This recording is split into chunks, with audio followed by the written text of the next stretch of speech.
Nga themelet e qytetrimeve të hershme tek gjurmët që koha nuk arriti t'i fshijë. Çdo gur ka një histori, çdo rrënoj një kujtesë. Tana kanë filluar njerëzit me morë gur pe këtu. Ky është emisioni që zbërthen heshtje në shekujve, që rikthen zërat e lashtësisë. Është një kalo, po është e vjetër shumë. Sa do është, çfarë mure po, nuk di. Në gjurmë të lashtësisë. Sepse historia Nuk është vetëm e shkuara. është identiteti ju.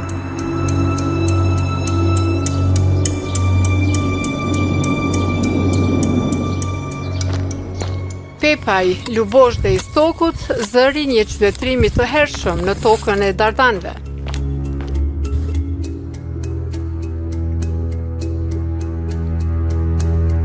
Arkeologët po vazhdojnë të zbulojnë pjesë të historisë së lashtë të Kosovës. Këto kohë janë për gërmime në një lokalitet shumë të rëndësishëm, diku në zemër të Tukagjinit, aty ku fusha takohet me malet e Istogut, ku në shtresat e tokës që për shekuj kanë ruajtur kujtimet e heshtura, ndodhet një histori e hershme në Pepaj të Lubozhdës. Një vend që sot dukej si një hapësirë e zakonshme rurale, por që në sipërfaqen e tij fshe gjurmë të një jete mijëra vjeçare. Këtu, para më shumë se 4000 vjetësh, njerëzit kishin ndërtuar shtëpi, kishin punuar tokën, kishin krijuar vegla pune, kishin pasur keramik dhe kështu kishin zhvilluar një mënyrë jetese që sot po rindërtohet përmes arkeologjisë. Gërmimet e fundit në këtë lokalitet po sjellin dëshmi të reja për periudhën e bronzit të hershëm, epokën e hekurit dhe formimin e kulturës që lidhet me botën dardane. Instituti Arkeologjik i Kosovës në bashkëpunim me Universitetin e Michiganit nga Shtetet Bashkuara të Amerikës ka zhvilluar ulëmtime në këtë zonë duke përdorur jo vetëm metodat klasike të gërmimit, por edhe analiza moderne laboratorike. Një nga drejtuesit e këtij projekti është arkeologu Premti Malaj, i cili tregon se Pepaj nuk është një lokalitet i zakonshëm. Kemi të bëjmë me një vendbanim shumë shtresor, që fillon që nga periudha e bronzit e hershëm deri në periudhën e Mbretërisë Dardane. Lokaliteti si i tillë është identifikuar në vitin 2019, pikërisht falë këtij bashkëpunimi ndërkombëtar. Të dhënat e para për zonën, për fshatin, i kemi qysh në vitet e 70-ta.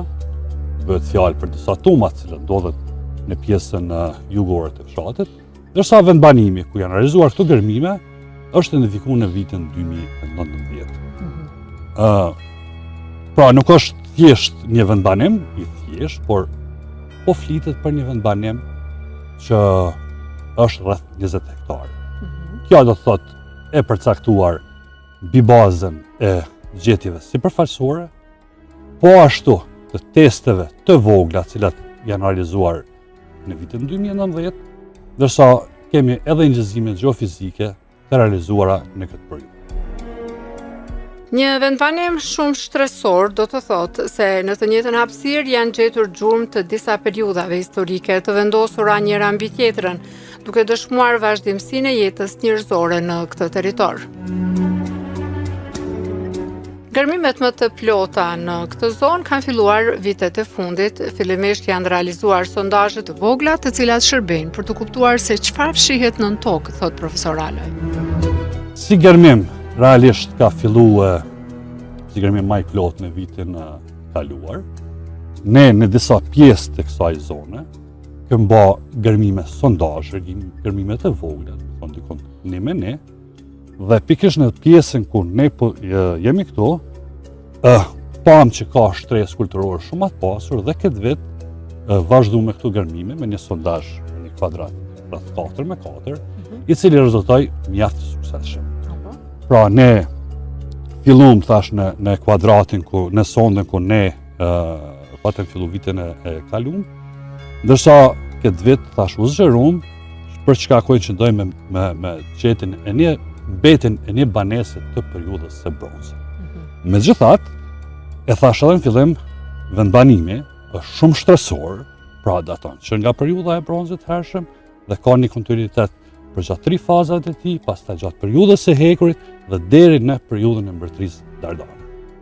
Qysh e keni pa interesimin e ekspertëve amerikan për këtë zonë? Qysh ata kanë shpreh interesim ndoshta vetëm këto? A keni pas elemente ju që keni sugjeruar apo është bën një zbulim nga ta? Realisht, unë këtë rast dua dhe ta falenderoj edhe kolegun nga Universiteti Michigan, Michael Gallaty, i cili njëkohësisht është edhe bashkëdrejtues i këtij projekti së bashku me mua. Ai pa të filluar të thash në vitin 2018, normalisht që indikacione ka pas edhe në të kaluame, sepse unë thash të dhënat për zonën këtu janë qysh në vitet 70-ta. Por kanë dalë disa gjetje rasti që kanë bëjmë një tumë të po të kësaj periudhe. Pastaj ka qenë një njohur në literaturën arkeologjike edhe vendbanimi kodrinor që njihet si Gradina, pra Gradina e Lubozhdës, dhe mbi këtë bazë ata kanë ardhur së bashku me institucionin tonë, kanë bë përnjohje domethënë në zonë dhe e kanë konfirmuar këtë vendbanim. Një banesë që sot është vetëm një gjurmë në tokë, por që për arkeologët është një dritare drejt jetës së njerëzve që kanë jetuar këtu rreth 2000 vjet para erës sonë.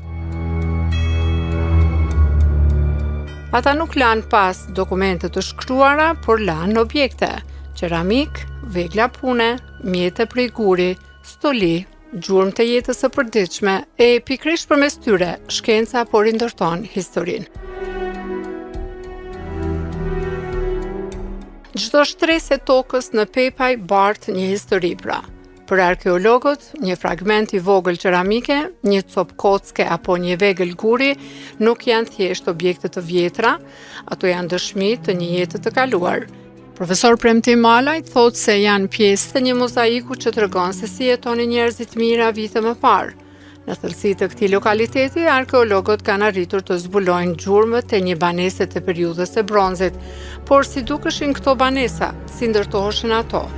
Mbi bazën e analizave të vitit kaluar, ne kemi ardhur në përfundim sepse pikërisht mbetet e kësaj banese janë ndikon rreth 2000 para Krishtit.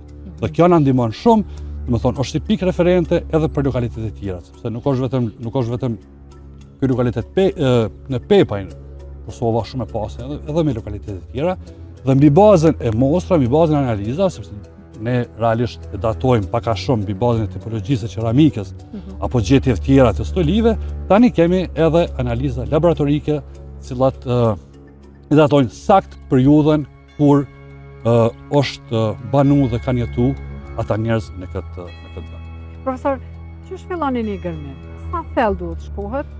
Edhe çfarë elemente gjeni fillimisht? Varësisht si punë teknike pak a shumë çu e bëni këtë punë? Atëherë varësisht prej lokalitetit. Për shembull në këtu në Pepaj, domethënë shtresa kulturore ka arrit në thellësinë mbi 1,50 cm. Pra, mbi 1,50 cm, thash kemi gjetur mbetet një banese, janë disa elemente që e përcaktojnë, po ka qenë dyshemeja, banesat kanë qenë të ndërtuara me domethënë ka pas shtyllat të drurit, pra me dru, me bazë me dru, me guri, pastaj pjesa e ka qenë shtuar me dysheme. Elemente të tjera domethënë është qeramika që e kemi gjetur aty, me cilët ata janë ushqy, kanë baza ditore, pastaj veglat e punës, që janë gurë të mokrës, pastaj thikat të ndryshme, është karakteristike se mos për këtë banesë. Ne kemi gjetur disa thikat të materialit të strallit, të cilat i kanë përdorur për si mjete pune, stoli të ndryshme, objekte të cilat kanë shërbyer për tekstil, do thonë stoli të bronzit, pastaj stoli nga materiali i gurit dhe kështu. Mira vite kanë kaluar, por këto elemente kanë mbijetuar dhe pikërisht kjo e bën Pepajn një lokalitet të veçantë, një vend ku mund të lexohet historia një komuniteti që ka jetuar, që ka punuar dhe ka zhvilluar kulturën e vet në këtë territor. Për mua ndoshta është edhe vendbanimi më i madh i prehistorisë në Kosovë. 20 hektarë nuk është pak.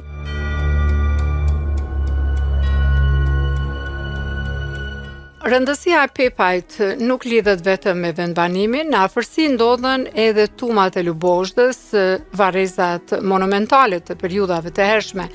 Për shumë kohë në arkeologji janë studiuar veçmas vendbanimet dhe nekropolët, por hulumtimet e reja po tregojnë se këto dy elemente duhet të shihen së bashku, sepse aty ku njerëzit kanë jetuar, aty është krijuar edhe mënyra se si ata i kanë trajtuar të vdekurit e tyre. Në të kaluar, për shembull, nëse është kërmu një vendbanim ose një nekropol, nuk është kushtuar shumë rëndësi edhe lidhjes ndërmjet veti, por hulumtimet e fundit dhe vetë personalisht kushtoj shumë rëndësi kësaj dukurie, mundohem që të bëj koneksionin apo ndërlidhjen mes nekropolit dhe vendbanimit, dhe Lubozhda është një rast shumë i mirë. Lubozhda është një rast shumë i mirë, pra ne e kemi evidentu, i kemi gërmuar tumat, por që tani është edhe vendbanimi, fillimisht kemi menduar që vetëm pjesa kodrinore atje që quhet Gradin, por ja që po del që edhe vendbanimi fushor. Pra në të njëjtën periudhë që po flasim për periudhën e bronzit dhe të hekurit, pra njerëz kanë jetu edhe në Kodër, po kanë jetu edhe në Rafsh. Rastet e tilla kemi edhe në pjesë të ndryshme të Kosovës për këtë periudhë, por që një shembull shumë i mirë është ky lokalitet në Pepaj dhe zona përreth, domethënë së bashku me Gradinën dhe nekropoli tumullar. Arkeologjia moderne sot mbështetet në mostrat e marra nga terreni dhe dërgohen për analiza laboratorike. Shumë mostra nga vendbanimi, duke filluar nga mbetjet kockore apo fara të ndryshme apo mbetjet e karbonit, dhe edhe vitin e kaluar, po edhe këtë vit ne do të çojmë mostra në Shtetet e Bashkuara të Amerikës që të kemi një datim të përafërt, për çka na ndihmon neve edhe në bazu edhe në kronologjinë e vendbanimit. Falë këtyre analizave, arkeologët kanë arritur të përcaktojnë se disa nga mbetjet e banesës së zbuluar në Pepaj datohen rreth 2000 vjet para Krishtit. Kjo krijon një pikë të rëndësishme referimi për studimin e shumë lokaliteteve të tjera në Kosovë, sepse historia e kësaj zone lidhet me një rrjet të gjerë vendbanimesh dhe kulturash, thekson profesor Premtim Alaj. Kosova është një territor ku gjurmët e së kaluarës shfaqen pothuajse në çdo pjesë të saj, nga Neolitit, te epoka e bronzit, hekuri dhe periudha antike. Zona e Stokut është një nga dëshmitë më të mira të këtij kontinuiteti. Në afërsitë e Lubozhdës ndodhen edhe lokalitetet të tjera të rëndësishme, që dëshmojnë një jetë të vazhdueshme njerëzore. Përpas në Pepaj këtu në Lubozhdë, mbi bazën e përnjohjeve dhe gërmimeve ne kemë edhe me qindra lokalitete arkeologjike, cila nuk do të thotë që ne mundem dhe kemi kapacitete që brenda një kohe me i hulumtu, këtu do të mbesin edhe për gjeneratat e ardhshme, por që Kosova është shumë e pasur. Më duket vetë Kosova një lokalitet arkeologjik. Po, realisht mund të them që shumica e fshatrat të Kosovës, domethënë, kanë një kontinuitet që nga parahistoria. Vetë zona e Stokut është shumë e pasur. Nëse e marrim në faza kronologjike, domethënë është e banuar që nga periudha Neolitit, ne përmenda fshatin Vrell, tek lokaliteti Lluga që nga Neoliti i vonë, pastaj kemi Rakoshin, po ashtu që përket kësaj periudhe, mandej Lubozhda, ose nëse e shohim masivin e Bjezhve këtu, ta quajmë ndoshta prej Cërcë e Lubozhdës që merret edhe si pjesë e parkut kombëtar të Bjezhut në emër dhe mbaron atje te Kosharja në komunën e Gjakovës. Komplet ky masiv i Bjezhut, domethënë, është i pasur me trashëgimi arkeologjike. Sipas hulumtimeve arkeologjike, vetëm për periudhat e bronzit dhe hekurit në Kosovë njihen mbi 50 vendbanime, bën të ditur arkeologu Premtim Alaj. Bazë një hulumtimi që kam bërë, ne pikërisht nga këtu, nga Cërca dhe Lubozhda deri në Kosharë, ne mund të numërojmë rreth 20 kështjella prehistorike dhe antike, që ka tregon që njerëz në periudha të ndryshme, domethënë, kanë jetu edhe në Kodra, në këtë masiv, por edhe në Rafsh. Që ka shumë e rëndësishme të bëhet kjo lidhja vendbanimeve me ngjashmëritë që e keni gjetur në këtë lokalitet arkeologjik? me vendbanime tjera, për shembull me pa antropologjinë e atëhershme të kohës me vendbanimet e sotme, për shembull, ngjashmëri që mund të kenë në zonat. Atëherë, për periudhën që po flasim, domethënë për periudhën e bronzit dhe hekurit, ne vetëm në Kosovë, ne mund të numërojmë 50 vendbanime të këtyre periudhave, cilat shtrihen në gjithë territorin e Kosovës.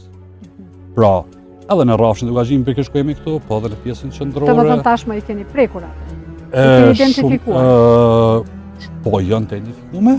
Një pjesë e tyre janë gërmu edhe në parat 99-s, por edhe mas shlirimit, domethënë një pjesë e tyre janë gërmu, një pjesë e tyre njihen përmes përnjohje arkeologjike, pra është e pamundur që të gërmohen të gjitha, është e pamundur që të gërmohen të gjitha, por ajo çfarë dihet është po në periudha që po flasim, territori i Kosovës ka qenë relativisht i banuar.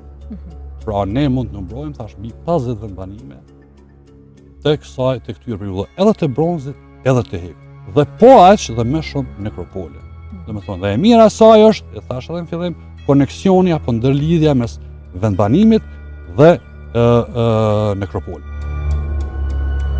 Mbi vendbanimin fushor ngrihet Gradina e Lubozhdës, një vendbanim i fortifikuar në majët të Kodrës.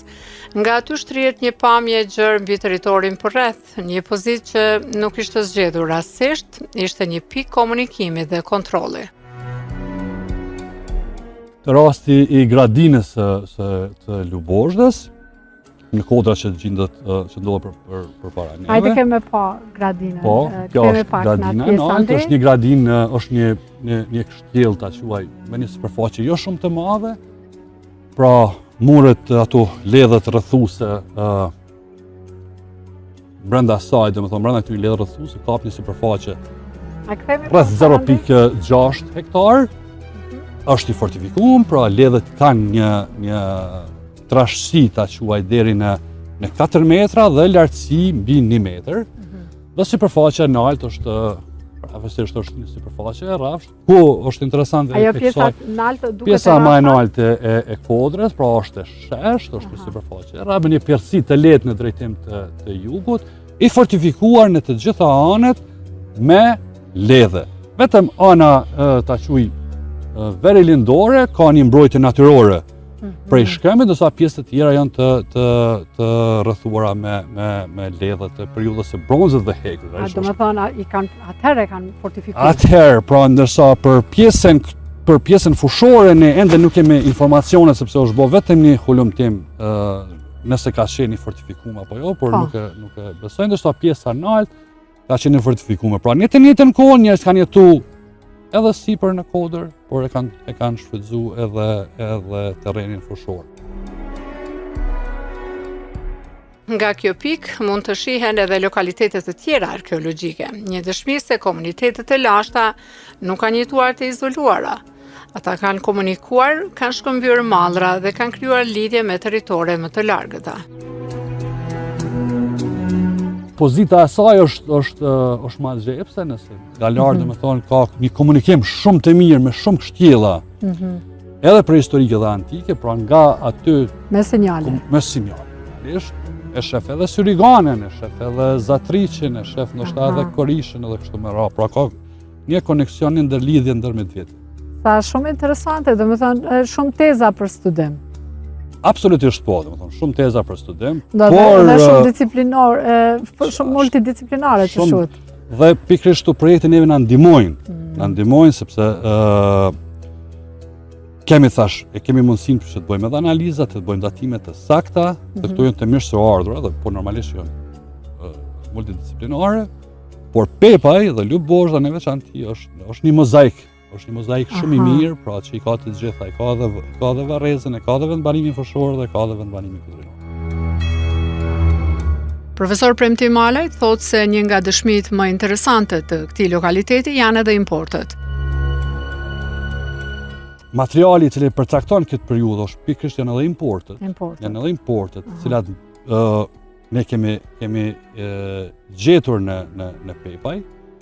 Pra importet që mund të kenë ardhur nga kolonitë Adriatikut ose nga Egeu,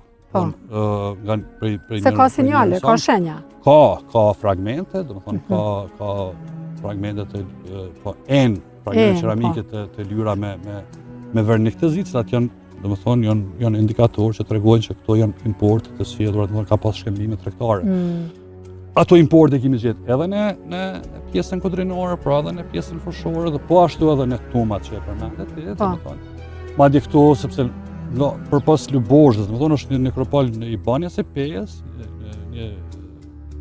me shumë mundësi dhe ja ka qenë një varrezë tumulare, aty janë gjetë shumë importe, do të thonë, vllazë me vernik të zi. Aty është gjetë edhe arë dhe argjend duket pak më shumë? Është gjetë edhe për krenari i lire, do të thonë, por është e njëjta zonë, dhe është e njëjta kulturë. Ato gjetë realisht janë gjetë në Banjën e Pejës, njëjta kulturë është gjetë edhe në tumat e Lubozhdës. Vetëm që në Lubozhë nuk kemi ndesh në për krenare, ndërsa Banja e Pejës, po aty janë gjetë edhe për krenare i lire.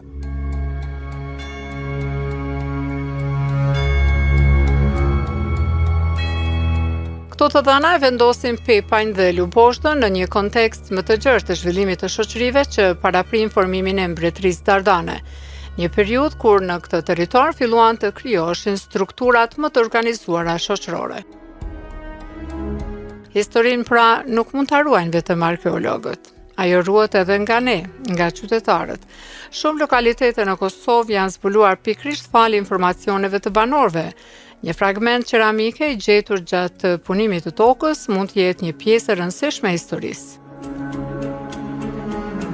Bashkëpunimi mes komunitetit dhe institucioneve është një nga mënyrat më të mira për të mbrojtur trashëgiminë, sepse çdo dëshmi e humbur është një faqe historie që nuk mund të rikthehet. Absolutisht po, është mirë që të na lajmërojnë dhe mbi bazën nëse bëj që duke punu tokën ose duke ndërtu diçka hasi në ndonjë anomali ta quajmë. Ceramik apo ndonjë stoli apo mbetje kockore, është mirë të lajmërojnë institucionet përkohës, ato të cilat janë më së afërmi. Sepse shame kemi 7 qendra të trashëgimisë kulturore të shpërndara në Kosovë. Në komuna. Është mirë mu lajmëru ato institucione, pastaj ne jemi ta shkujt një shtëpie, bashkëpunojmë me neve dhe vim deri dhe realisht shtu identifikojmë. Po, pra. Shumica një pjesë e madhe e lokaliteteve arkeologjike janë evidentuar mbi bazën e informacionit të banorëve. Po. Pra, ne është të vërtetë që ne kemi edhe projekte, kemi zhvilluar projekte dhe në tarmë kanë zhvilluar, bëjmë edhe përnjohje sistematike arkeologjike, por që banorët na ndihmojnë shumë me informacionet që ata. Që ju kam bjetë pa punu, përshë që këtu paskët shumë punë në Lubozhë dhe në Pepaj, po. E keni plan me vazhdu kërkime në këtë zonë? Me shpresë që po. Me shpresë që po të shufin të arën. Sepse është edhe kosta. Normalisht është edhe kosta, nëse është edhe vullneti dhe edhe i partnerëve ndërkombëtar, pikërisht për këtë sit këtu, ne do të vazhdojmë. Ndërsa ju thash në kalume, ne si Institut Arkeologjik kanë qenë ngërmime shpëtimi, pikërisht në tumat e Lubozhës dhe keba të bënë një ngërmim sondazhi edhe në gradinën e Lubozhës. Analizat që ju vinë nga laboratorët ndërkombëtare, se s'kemi laborator na për me identifiku këto dhëna, tregojnë për një vend banim i lirë, apo? Tani, ne po flasim për periudhën e bronzit, po flasim për periudhën kur ka fillu formimi i etnosit i lirë dhe po, ato mostra e përcaktojnë, pra e kanë datu sakt, sepse ky vend banim i takon edhe periudhës së bronzit, tash ka një kontinuitet. Edhe në periudhën e hekrit, në kohën kur fillon, do të thonë, në formimin një aristokracie, i cila i ka paraprit kësaj mbretërie dardane dhe pikërisht edhe periudhën e mbretërisë dardane, tash është evidentuar në këtë fakt. Ne të gjithë profesor flasim për dardanët edhe krenohemi me fjalën dardan, po pak dim për dardanët, për kush kanë qenë ata, çu që kemi trashëguna. Edhe duhet mu këthy me mësu jetën e tyre, po, të vërtetën për ta. Absolutisht po, dhe arkeologjia është njëra ndër fushat e cila i studion, më thonë, para arsit tonë dhe normalisht edhe institucionet tonë edhe kam punu dhe shpresoj shumë që do të financojnë edhe në të ardhmen për ndryshimin e fakteve për të tregu sepse kush ka qenë dardanët, që normalisht e di që është njëri ndër fiset më të mëdha i lirë që ka jetuar në këtë. Jo vetëm në Kosovë, edhe për rreth saj dhe me shpresë që po, kjo do të jetë në kontinuitet ulumtimi, studimi i kësaj popullate antike që ka jetuar në këtë territor. Ju keni bërë studime në Francë, studime të avancuara edhe në këtë fushë, A ju ke thonë francezëve që je një Dardan? Unë ndjej veten ashtu, është një çka ndihesh, domethënë ndjej veten. Normalisht jam Edhe shqiptar. çush e ke karakterizuar ti veten kështu, si një Dardan? Unë thash, e ndjej veten të tillë. Tani analiza ato nuk e kam normal me bë, por po, domethënë ne duhet më krenu që jem si shqiptar që banojmë në këtë tredh, që konsiderojmë veten që pasardhës të Dardanëve Ilias.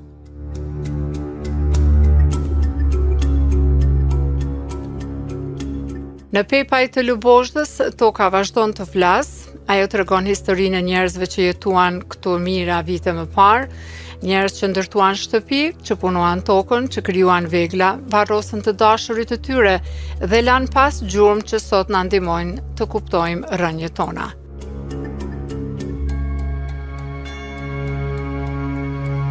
Arkeologjia nuk është vetëm kërkimi së kaluarës, ajo është mënyra për të kuptuar se kush kemi qenë dhe si kemi ardhur deri këtu. Pepaj është një nga ato vende ku historia lexohet e mësohet nën këmbët tona, dhe çdo shtresë e zbuluar sjell një zë të ri nga mira vite më parë. Një zë që na kujton se kjo tokë ka pasur jetë, ka pasur kulturë dhe qytetërim shumë përpara nesh.